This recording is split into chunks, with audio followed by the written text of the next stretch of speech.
আসসালামু আলাইকুম সবাইকে। হৃদয়ের ঠিকানা গল্পের 32 নাম্বার পার্ট। তো বেশি কথা না বলে চলুন গল্প শুরু করা যাক। তোমাদের ব্যাগপত্র শানু উপরে নিয়ে গেছে, যাও তোমরা রেস্ট করো। উষা উঠে দাঁড়ায়, তারপর বলল, আমাকে গোসল করতে হবে। নাহিদ ভুইয়া সহ ভুইয়া বাড়ির বাকি সদস্যরা একসুরে বলে উঠল, ঠান্ডা লাগবে, এই রাতে গোসল করার কি দরকার, ধুয়ে নিলে আর জামা চেঞ্জ করে নিলেই তো হয়। উষা শুনল না, সাগরকে রেখে রুমের উদ্দেশ্যে পা বাড়ায়। নাহিদ ভুইয়া নাবিল ভুইয়া বিকেলে এসে পৌঁছায় বিয়ে বাড়িতে।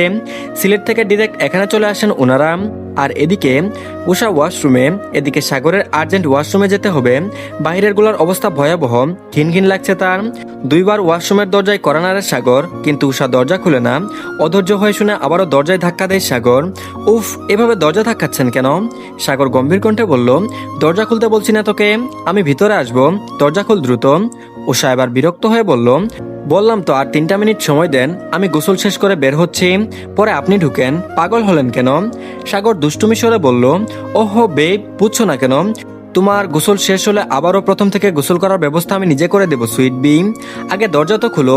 দেখলে না মামি বলল একই বালতির পানিতে গোসল করতে হয়, একা একা কেন গোসল করছো? উষা বলল, আপনি একটা অসভ্য আর নির্লজ্জ পুরুষ মানুষ, নয়তো এমন লাগামহীন কথা কি করে বলেন? সাগর দাঁতে দাঁত চেপে বলল, কাল থেকে এই পর্যন্ত কয়বার নির্লজ্জ বলেছিস তুই আমাকে? বের হ আজকে ওয়াশরুম থেকে। তোকে যদি আমি আজকে নির্লজ্জের ডেফিনেশনটা না বুঝাই, তাহলে আমার নামও ইফতিহাত ভুইয়া সাগর নাম। উষা বলল, তো আমরা কখন বললাম আপনার নাম ইফতিহাত ভুইয়া সাগর? আমরা তো জানি আপনি ইফতিহাত ভুইয়া ছাগল, যেই সেই ছাগল না, একেবারে উগান্ডা ফেরত রাম ছাগল। উষার মুখে এমন কথা শুনে জ্বলে উঠল সাগর, হাত দুটো মুহূর্তেই মুষ্টিবদ্ধ করে ফেলল।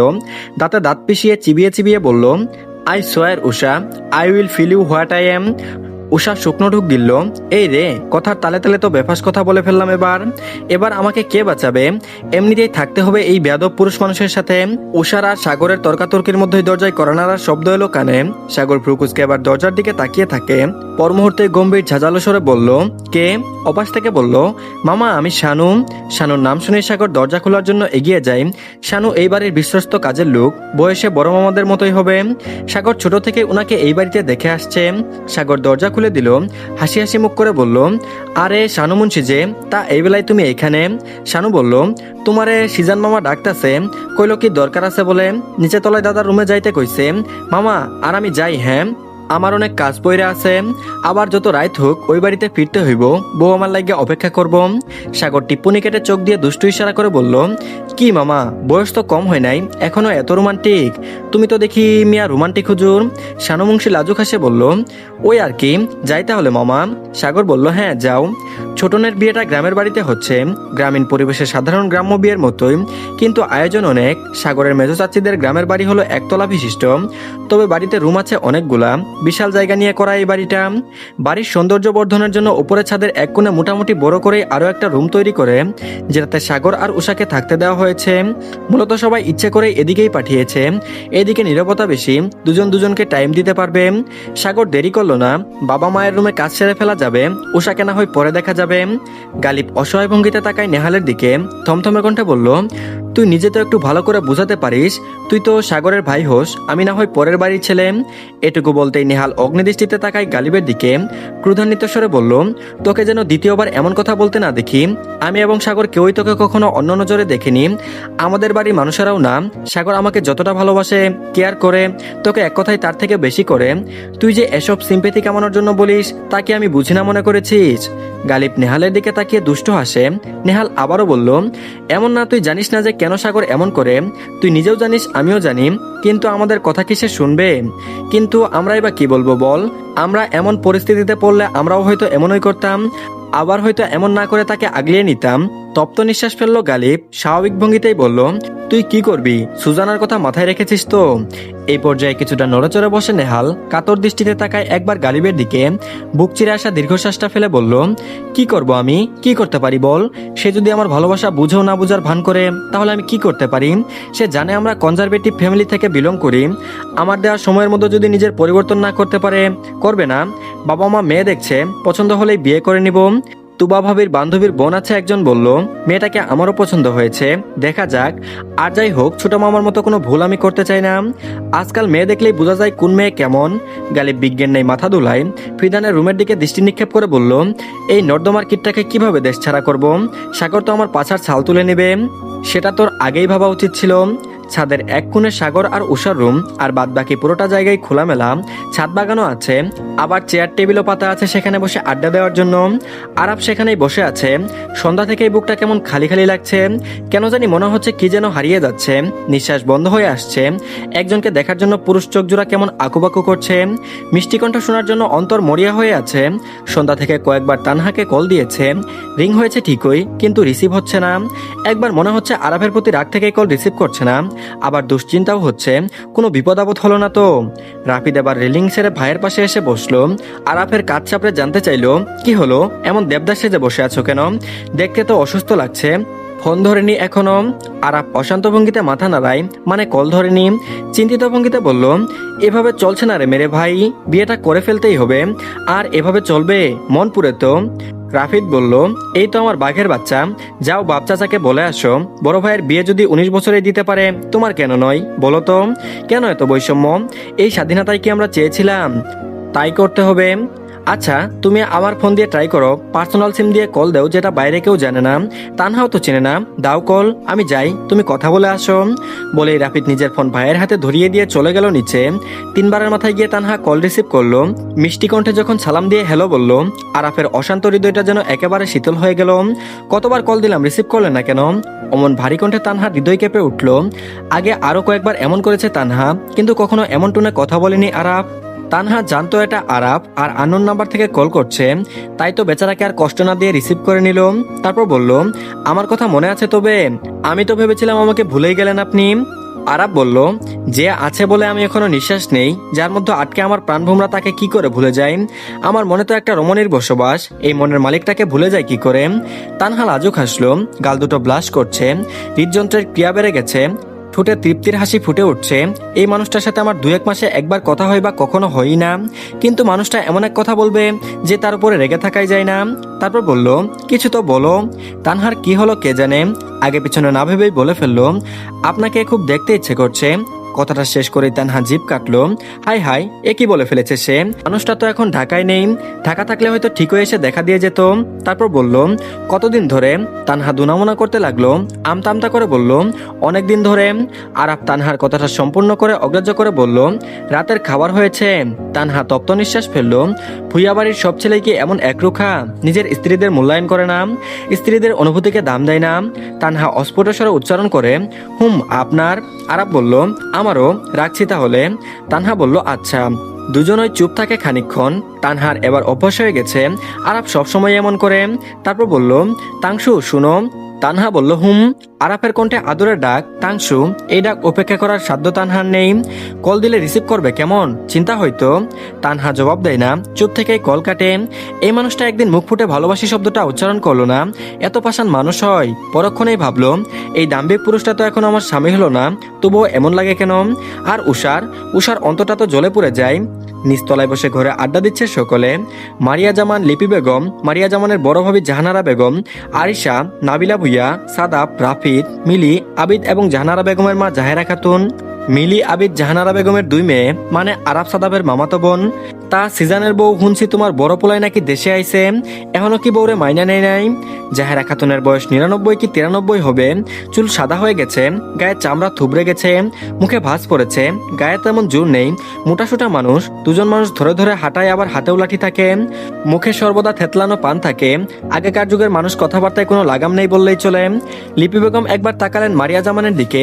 মারিয়া জামান চোখ দিয়ে ইশারা করে আশ্বস্ত করলেন, জি মা, ওই মা এসেছে, এখানেও এসেছে কিছুক্ষণ আগে। ঠিক সেই সময় উষা সিঁড়ি বেয়ে নিচে নামলো। লাল কালো মিশেলের আরঙের একটা 3 পিস পরা, যেটা গদইতে চাচ্চু কিনে দিয়েছে। লাল রঙে উষাকে মানায় বেশ। উষাকে দেখে জাহেরা খাতুন বলল, এইডা নাহিদের মাইয়া না, যে তোমার পুলার বউ? সুন্দরী ছেলের বউ রূপে গুণে সব দিক দিয়েই পটু। অধিকাংশ বাঙালি মায়েরাই নিজেদের ছেলেদের জন্য এমন একটা বউ চাই। তারপর বলল, আয় মা, এদিকে আয়, আমার পাশে এসে বস। উষা হাসি মুখে গিয়ে বসে বড় আম্মুর পাশে। জাহেরা খাতুনকে দেখে সালাম দিয়ে জিজ্ঞাসা করে, কেমন আছে? তিনি বললেন, হনো সিজানের বউ, পুলার বউ করে এত লাই দিও না, মাথায় উঠা ছুরি ঘুরাইব পরে। বালা আছি, তোরে এই 4 বছর আগে দেখছিলাম। উষা প্রত্যুত্তরে একটা মিষ্টি হাসি উপহার দেয়, তারপর বলল, হ্যাঁ গত কয়েক বছরে এখানে আসা হলো, আপনার সাথে দেখা হয়নি বড় মা। জাহেরা খাতুন চোখ মুখ কুচকে ফেললেন, তারপর বললেন, মাইয়া মানু এত সুন্দর হইব কেন? আমি বাইরে থেকে হুইনা আইছি, তুই এনে আইসস পর থেকে নাকি বাইরের পোলারা তোরে দেখা বাড়ির ভিতরে উকি ঝুঁকি মারতাছে। উষার মুখটা চুপসে গেল। এটাও কি তার দোষ? গাড়ি থেকে নামার পরে কয়েকজন তাকে দেখছিল, এটা ঠিক, কিন্তু সে কি বলে এসেছে বাড়িতে উকিঝুঁকি দিতে? আরিশা উষার কানে কানে বলল, থাক উশি, মন খারাপ করিস না, বয়স্ক মানুষ তো বুঝে না। তুই এক কাজ কর, স্বামীনাপুর রুমে চলে যা, ভাইয়া মনে হয় বাইরে গেছে। জাহেরা খাতুন আবারও বলে উঠলেন, তা সেমরি তুই কি এখনো এক স্বামীর লগে আসস, নাকি মার মতোই ঘরে আরো নাগর জুটাইছস? তোর মার তো এক বেটাই পোষায়নি, এর লাগা 10 বেটার বিছানায় গড়াগড়ি খাই। তুইও কি মার হালত ধরতেছস নাকি? মার পাপে তোরেও ধরেছে নাকি? উপস্থিত সকলে আটকে উঠে জাহেরা খাতুনের এমন কুরুচিপূর্ণ কথায় উষার মুখের দিকে তাকানো যাচ্ছে না। আর কত, নিজের মায়ের জন্য আর তাকে কত সহ্য করতে হবে? শেষমেশে এমন অশ্লীল কথা, চোখের কার্নিশ বেয়ে তপ্ত জল গড়িয়ে পড়ল। উঁচু মাথাটা নিচু হয়ে গেল। লিপি বেগম মারিয়া জামান দুজনের মুখে গম্ভীর হয়ে গেল। নাবিলা ভুইয়া অগ্নিদৃষ্টিতে তাকিয়ে আছে জাহেরা খাতুনের দিকে। সাগর সবেমাত্র কয়েকটা সিঁড়ি পেরিয়েছে, পিছনে সিজান ভুইয়া দাঁড়িয়ে। দুজনে একসাথে রুম থেকে বের হয়েছিল নিচে আসার উদ্দেশ্যে। জাহেরা খাতুনের কথা শুনে মাঝপথেই থেমে গেলেন তারা। সাগরের চোয়াল শক্ত হয়ে এলো, দুইটা হাত মুষ্টিবদ্ধ করে নিল সঙ্গে সঙ্গে। সিজান ভুইয়া আতঙ্কিত নয়নে তাকালো ছেলের দিকে। এই ছেলে এমনিতেই বিয়ে মানতে চায় না, আবার ঘর শুদ্ধ লোকের সামনে এমন কথা। জাহানারা বেগম হকচকিয়ে উঠলেন মায়ের এমন কথায়।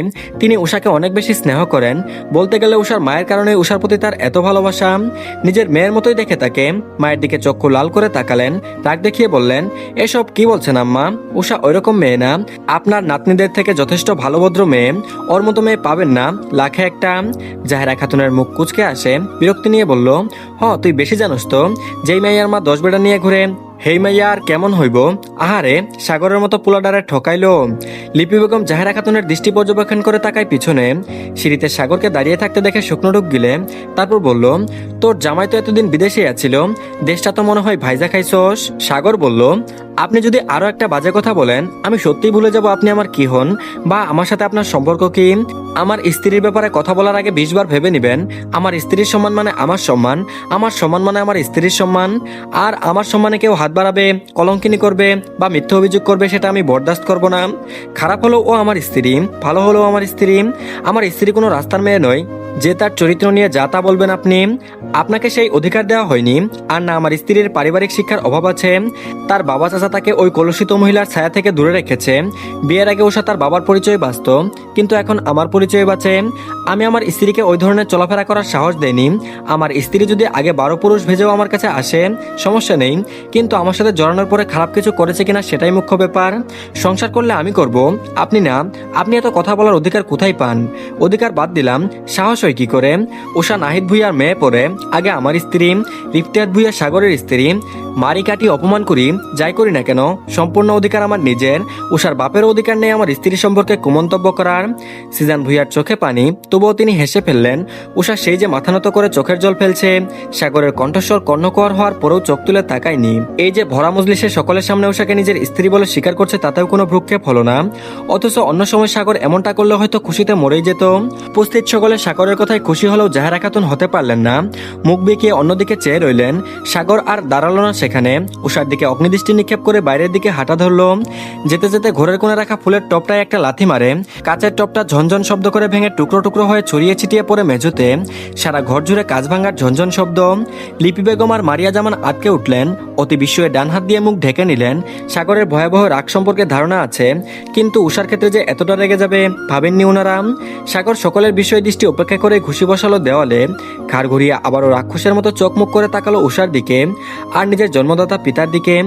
রাফিদ নিজেই কথা শোনানোর জন্য প্রস্তুতি নিচ্ছিল। নিজের ভাইকে বলতে দেখে আর কিছুই বলল না। মনে মনে বেশ খুশি হয়েছে সে। আর এদিকে উষা হাঁটুতে মুখ গুজে সেই যে কান্না শুরু করেছে, থামছেই না। যেই কান্না বুক চিরে আসে সেই কান্না কি সহজে থামানো যায়? স্বামীর মাথায় হাত বুলিয়ে দিচ্ছে। মাহিত নিজেও কান্না করতেছে। তার উষা আন্টি কান্না করে কেন? তাই তো তার চোখেও পানি। উষা আন্টি আল কাঁদে না তো, সাগো মামা সবাইকে বকে দিবে তো, সাগো মামার শক্তি আছে, দেখো মাথা ব্যথাও কমবে তো, আমারতে না তুমি কাঁদতে দেও না। ও উষা আন্টি, শামিন বলল, দেখ উষি, আমার ছেলেটার ডাকে অন্তত সাড়া দে। উষা আবার মুখ তুলল, নাক মুখ লাল হয়ে ফুলে গিয়েছে, চোখ লাল টকটকে হয়ে আছে, হেঁচকে উঠছে। উষার মুখের পানে তাকিয়ে শামিনের বুকটা কেমন খা খা করে উঠল। আরিশা মিলি দুজনেই কেমন করুণ দৃষ্টিতে তাকিয়ে আছে উষার দিকে। উষার এই অবস্থা দেখে তাদেরও কান্না পাচ্ছে। মাহিদ বলল, বাবা তুমি মায়ের তাতে দাও, আপু আমাকে একটু একা থাকতে দাও। শামিন প্রত্যুত্তর করলো না। আরিশা আর মিলিও বাইরে যাওয়ার জন্য পা বাড়লো। মিলি উষার দিকে করুণ দৃষ্টিতে তাকিয়ে থেকে শামিনকে জিজ্ঞাসা করে, আচ্ছা আপু, সাগর ভাইয়া এত অপছন্দ করেন কেন ওনাকে? আর সবাই উষা আপুকে খারাপ কেন বলে? কি করেছিলেন উনি? তারপরে শব্দ আর কানে এলো না উষার। উষা নিজের মাথা তুলল, তাচ্ছিল্য হেসে বলল, আমাকে অপছন্দ করবে না তো কাকে করবে? আমার জন্যই তো ওনার জীবনে অশান্তি। আমার কপালে তো এই ছিল, যে মেয়ের মা রাস্তাঘাট বাড়ি সব জায়গায় অশ্লীলতা করে বেড়াবে, সেই মেয়ের দিকে তো লোকে আঙ্গুল উঠাবেই। এমন মেয়েকে শুধু সাগর ভাই কেন, গোটা সমাজ ধিক্কার জানায়। একটা সময় যার পিতা নিয়েও কনফিউশন ছিল, সেই মেয়েকে সাগর ভাই ভালোবাসবে কেন? তার জন্য তো অবহেলা অপমানই ঠিক আছে। তো ধন্যবাদ সবাইকে, এই পার্টটি এই পর্যন্তই। পরবর্তী পার্ট খুব তাড়াতাড়ি পেয়ে যাবেন। আর আজকে শুক্রবার হয়, আজকে একটু কম দিলাম, তো আশা করছি আপনাদের ভালো লাগবে। আর সবাই একটু চ্যানেলটিকে সাবস্ক্রাইব করে দিবেন, আর ভিডিওতে অবশ্যই লাইক দিবেন। তো ভালো থাকবেন সবাই, আল্লাহ হাফেজ।